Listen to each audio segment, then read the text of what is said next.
Balik lagi di mata perkuliahan manajemen sains. Di sesi kali ini kita akan membahas salah satu cabang di ilmu manajemen sains atau operation research, yaitu mengenai konsep PERT dan CPM, PERT and CPM. Apa itu PERT, apa itu CPM, dan apa fungsinya? Kita lihat di sini. Oke. Berbagai organisasi mempunyai tujuan jangka panjang dan rencana strategis. Suatu saat tentunya akan merelasikan rencana tersebut melalui proyek-proyek yang telah dijadwalkan. Kata jadwal yang perlu kita garis bawahi di sini, karena manajemen proyek bersifat sementara, artinya proyek akan dimulai pada suatu kegiatan tertentu, waktu tertentu, serta selesai dan diakhiri oleh suatu kegiatan dan waktu tertentu pula. Kenapa begitu? Semua harus ada batasannya. Mungkin Anda melaksanakan sebuah proyek, terus kapan selesainya? Sama hari ini, nah, bisa juga seperti itu. Karena kita butuh untuk mengalokasikan dana, mengalokasikan material, mengalokasikan people-nya, sehingga semua itu harus terukur. Ketika kata terukur bisa Anda pakai, efisiensi dan efektivitas bisa kita jalankan. Oke, lanjut. A project is a temporary effort undertaken to create a unique product or service. Itu ada temporary effort. Jadi, plan your work first, then work your plan. Kita harus merencanakan dulu apa sih workflow-nya, apa sih langkah-langkahnya, step-nya. Mungkin Mas Mbak pernah mengikuti mata kuliah di manajemen proyek di mana Anda belajar membuat sebuah WBS atau work breakdown structure. Di situ Anda membagi sebuah kegiatan project atau sebuah kegiatan yang umum, Anda breakdown lebih kecil dan Anda lihat untuk berapa banyak waktu yang dipakai resource-nya, waktu, manusia, dan lain-lain. Oke, saya ke definisi proyek. Nah, gabungan sumber-sumber daya seperti manusia, material, peralatan, dan modal biaya yang dihimpun dalam satu wadah organisasi sementara untuk mencapai sasaran dan tujuan. Di situ kita punya resource, yaitu human-nya, material, peralatan, dan biaya, dan dihimpun dalam suatu wadah organisasi sementara. Jadi ada kata sementara di situ, pasti akan selesai dalam waktu yang ditentukan untuk mencapai sasaran dan tujuan. Sasarannya apa tujuannya? Proyek Anda jadi, proyek Anda baik, sesuai dengan mutu. Selain itu, Anda juga bisa mendapatkan sebuah margin atau keuntungan. Oke. Dalam manajemen proyek, kalau saya ingatkan kembali, di situ ada perencanaan, penjadwalan, dan pengendalian. Kalau Anda lihat di sini, kata perencanaan dan penjadwalan itu semuanya di atas kertas, Mas Mat. Semuanya di atas kertas. Jadi, bagaimana Anda planning, bagaimana Anda mengalokasikan manusianya, bagaimana Anda menata apa yang harus dikerjakan terlebih dulu, semuanya di atas kertas. Nah, sedangkan kata pengendalian, ketika proyek itu sudah berjalan. Oke. Kenapa dua fase ini sangat penting? Anda bisa mengendalikan proyek itu dengan baik, dengan mudah, dengan tidak memberikan banyak permasalahan jika Anda sudah mampu merencanakan dan menjadwalkan sebaik mungkin. Sebaik mungkin seperti apa? Semakin presisi perhitungan Anda, semakin tempat perhitungan Anda, pada proses pengendalian semua akan lebih mudah. Effortnya jadi udah jelas. Anda mau effort di depan, perencanaan dan penjadwalan Anda mengalokasikan waktu dan tenaga Anda untuk membuat sebuah plan, pengendaliannya jauh lebih mudah, atau Anda tinggal pilih. Perencanaan dan penjadwalan tidak Anda rencanakan, effortnya akan Anda tuai di proses pengendalian proyek. Perencanaan proyek usaha untuk membuat penentuan mengenai apa yang harus dicapai dalam proyek. Kapan dan bagaimana. Kapan selesainya dan bagaimana menyelesaikannya. Menggunakan apa. Penjadwalan proyek adalah usaha untuk menentukan kapan sebuah proyek dilaksanakan berdasarkan urutan tertentu dari awal hingga akhir proyek. Dan waktu yang dibutuhkan oleh setiap aktivitas dalam proyek. Metode penjadwalan proyek yang lazim digunakan adalah Gantt chart, Gantry chart, kalau Anda pernah dengar, PERT, yaitu Project Evaluation and Review Technique, dan CPM, atau Critical Path Method. Di materi ini kita mau fokus di PERT dan CPM. Prinsip penjadwalan. Pembagian, saling ketergantungan, adanya terkoneksi, alokasi waktu, dan validasi kerja. Dalam pembagian, proyek harus dibagi-bagi ke dalam sejumlah tugas dan aktivitas yang dapat dikendalikan. Jadi kita membagi, kita membreakdown. proyek Anda menjadi pekerjaan yang jauh lebih kecil dalam bentuk sejumlah tugas atau aktivitas yang bisa dikendalikan. Kedua, saling ketergantungan. Adanya saling ketergantungan dari setiap tugas dan aktivitas yang dibagi harus ditentukan dari awal penjadwalan proyek. Ini interkoneksinya. Jadi, nanti di contoh kita lihat mengenai bagaimana saling ketergantungan itu dalam hubungan tiap kegiatan. Lalu kita punya alokasi waktu, yaitu setiap tugas yang akan dijalankan harus dialokasikan dalam sejumlah satuan kerja, yang biasanya sering dialokasikan dalam bentuk waktu, masa kerja, selesainya kapan. Dan validasi kerja, setiap proyek memiliki staf tertentu, di mana pada saat pembagian tugas, harus dipastikan bahwa tidak ada kelebihan alokasi waktu atau jumlah SDM pada saat tertentu. Nah, validasi kerja lebih ke arah, diharapkan waktu yang Anda alokasikan di sini, itu sudah sesuai. Manusia yang Anda alokasikan di tiap kegiatan ini, itu pun juga sudah sesuai. Oke. Saya kasih contoh ke Anda semua. Di sini ada sebuah kegiatan, yaitu proses pembuatan atau pembangunan tembok. Jadi kita mau bikin tembok gitu ya. Ini case-nya rumah sederhana aja. Oke, kalau kita ingin membuat tembok, pekerjaan yang perlu kita lakukan, jenis pekerjaan. Pertama, kita nyiapkan area kerja, Pak. Oke. Kedua, melakukan leveling. Leveling ini apa nih? Kita tarik leveling untuk menentukan kelurusan ya dari tembok itu, baik horizontal maupun vertikalnya. Terus kita siapkan alat dan bahannya, Pak. Di situ mungkin bahannya butuh batu bata, butuh mortar, butuh air, alatnya butuh cetok, butuh trowel, dan lain-lain. Lalu setelah semua sudah siap, kita melakukan pemasangan bata menggunakan alat perekatnya mortar, Pak, yang sudah dicampur air, disusun di situ. Siapa yang melakukan? Pastinya tukang. Setelah dinding selesai, kita tunggu kering. Setelah kering, baru kita melakukan yang namanya plaster, dilepoh, Mas, Mbak. Kita berikan lapisan. Setelah lapisan plaster sudah selesai, baru kita melakukan dua finishing terakhir, yaitu screeding atau pengacian, jadi penghalusan tembok. Lalu finishing terakhir, pengecatan. Bisa dicat, bisa di wallpaper, atau mungkin Anda biarkan saja expose. Oke. Nah, kita punya 7 step pengerjaan pembuatan atau pembangunan tembok.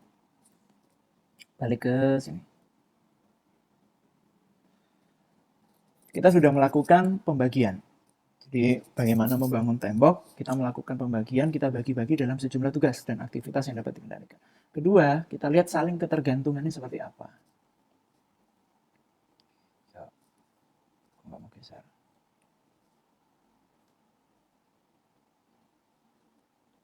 Nah, ketergantungannya seperti apa? Nah, coba kita lihat dari 7 kegiatan ini. Penyiapan area kerja dilakukan leveling baru bisa kita lakukan ketika area kerja sudah siap. Kita nggak bisa melakukan leveling dulu, ya kan? Mungkin area kerjanya banyak batu, banyak halangan, banyak kayu. Kita harus bersihkan dulu. Kita siapkan baru bisa leveling. Penyiapan alat dan bahan. Nah, ini bisa kita siapkan jauh lebih awal, betul kan? Mungkin bisa kita siapkan di sebelum penyiapan area kerja, atau bisa kita lakukan setelah kita melakukan leveling. Oke, kita lanjut ke kegiatan 4, pemasangan bata dengan mortar. Pemasangan bata dengan mortar baru bisa kita laksanakan ketika sudah ditimbang atau sudah di leveling, supaya kita bisa mendapatkan kelurusan dari temboknya. Kegiatan 5, lepo plaster pun baru bisa kita laksanakan ketika temboknya sudah ada. Oke, kita nggak bisa memplaster dulu ketika temboknya nggak ada. Apalagi untuk screed sama. Screed baru bisa kita laksanakan ketika plaster sudah dilaksanakan. Dan begitu pula finishing akhir, pengecatan atau wallpaper atau expose baru kita bisa laksanakan ketika seluruh kegiatan ini sudah selesai. Nah, konsep ketergantungan itu ada di sini. Lalu kita ke alokasi waktu. Setiap tugas yang akan dijalankan harus dialokasikan ke dalam sejumlah satuan kerja. Penyiapan area kerja, saya rasa Anda sudah bisa 2 jam, Pak. Leveling 1 jam selesai, Pak. Penyiapan alat dan bahan, ketika semua sudah dibeli, kita ambil dari gudang, 1 jam, Pak. Pemasangan bata dengan mortar, ini sangat berkaitan dengan luasannya, tapi kita let's say 12 meter persegi lah. Itu bisa dilaksanakan dalam waktu dengan batu bata modern sekarang, itu kita bisa lihat di di sekitaran 8 jam. Kita jumlah. Dibutuhkan waktu 30 jam untuk bisa menyelesaikan proses pembuatan atau pembangunan tembok. Alokasi manusia di sini cukup 1 orang, leveling juga cukup 1 orang, penyiapan alat dan bahan 1 orang, pemasangan bata dan motor biasanya 1 tukang 1 connect 2, ini juga sama. Oke. Yuk lanjut balik ke di situ kita sudah melakukan alokasi waktu dan validasi kerja. Jadi menentukan berapa jumlah waktu yang pantas dan berapa jumlah SDM yang pantas. SPORT dan CPM adalah 2 pendekatan yang berbeda. SPORT itu adalah proyek yang menggunakan teknik manajemen project yang menggunakan 3 perkiraan waktu untuk setiap aktivitasnya. Jadi di sini kita memasukkan unsur ketidakpastiannya. Ketidakpastian pasti terlambat, pasti tepat waktu, atau pasti lebih cepat. Biasanya seperti itu. Jadi untuk 3 varian itu sangat mempengaruhi nantinya. Pada critical path method, teknik manajemen proyek yang menggunakan hanya 1 faktor per aktivitas. Jadi kita hanya menentukan untuk setiap kegiatan hanya sudah ditentukan 1 kegiatan waktu. Misal 3 hari, 4 hari, atau case-nya tadi bikin tembok 30 hari. Tidak ada case untuk ketidakpastiannya, misal di Word biasanya nanti 30 itu tepat waktu, 28 hari lebih cepat, atau 32 hari lebih lambat. Nah, metode CPM ini menganalisis suatu proyek dan jaringan kegiatan secara keseluruhan, di mana waktu untuk melaksanakan kegiatan diasumsikan sudah pasti. Nah, 6 proses ini harus kita lakukan dalam membreakdown atau melakukan pendekatan PORT dan CPM pada sebuah proyek. Pertama, kita identifikasi proyek dan menyiapkan struktur pecahan kerjanya. Kedua, kita membangun hubungan antara aktivitasnya. Ketiga, kita menggambar jaringan yang menghubungkan keseluruhan aktivitas. Keempat, kita menetapkan perkiraan waktu atau biaya untuk tiap aktivitas. Berikutnya, kita menghitung jalur terpanjang melalui jaringan. Nah, ini yang nantinya akan disebut dengan CPM, Critical Path atau jalur kritis. Dan terakhir, menggunakan jaringan untuk membantu perencanaan, penjadwalan, dan pengendalian proyek. Poin 1, poin 2, saya rasa sudah mampu. Anda sudah memahami di sini. Nah, dan poin yang keempat juga kita sudah bisa mengestimasi berapa waktu dan biaya yang dibutuhkan untuk tiap aktivitas itu. Nah, poin ketiga, keenam dan ketujuh di situ ada kata jaringan. Nah, di PORT dan di CPM pendekatannya menggunakan konsep jaringan atau konsep network. Oke, di mana setiap aktivitas itu saling terhubung satu sama lain. Ada 2 pendekatan untuk menggambarkan jaringan proyek, yaitu kegiatan pada titik AON atau kegiatan pada panah, yaitu AOA. Di konvensi, AON tidak menunjukkan aktivitas, sedangkan pada AOA, panah menunjukkan aktivitas. Yuk kita lihat contoh. Di sini. Untuk AON, kegiatannya lebih dititik beratkan pada di dalam lingkaran. Kegiatan A, kegiatan B, kegiatan C. Sedangkan untuk AOA, kegiatannya lebih ditujukan pada garis panahnya.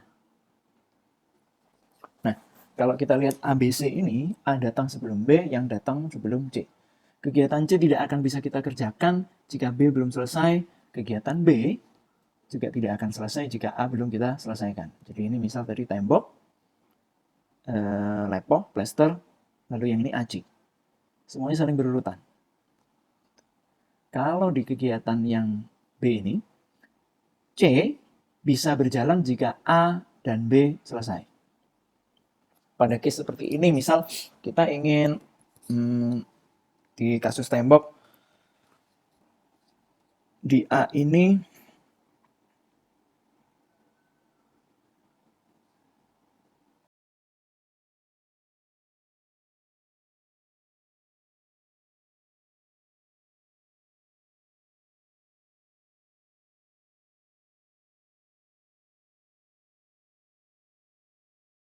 contoh di sini. Untuk AON, kegiatannya lebih dititik beratkan pada di dalam lingkaran. Kegiatan A, kegiatan B, kegiatan C. Sedangkan untuk AOA, kegiatannya lebih ditujukan pada garis panahnya. Nah, kalau kita lihat ABC ini, A datang sebelum B, yang datang sebelum C. Kegiatan C tidak akan bisa kita kerjakan jika B belum selesai. Kegiatan B juga tidak akan selesai jika A belum kita selesaikan. Jadi ini misal tadi tembok, lepo, plester, lalu yang ini aci. Semuanya saling berurutan. Kalau di kegiatan yang B ini, C bisa berjalan jika A dan B selesai. Pada case seperti ini, misal kita ingin di kasus tembok, di A ini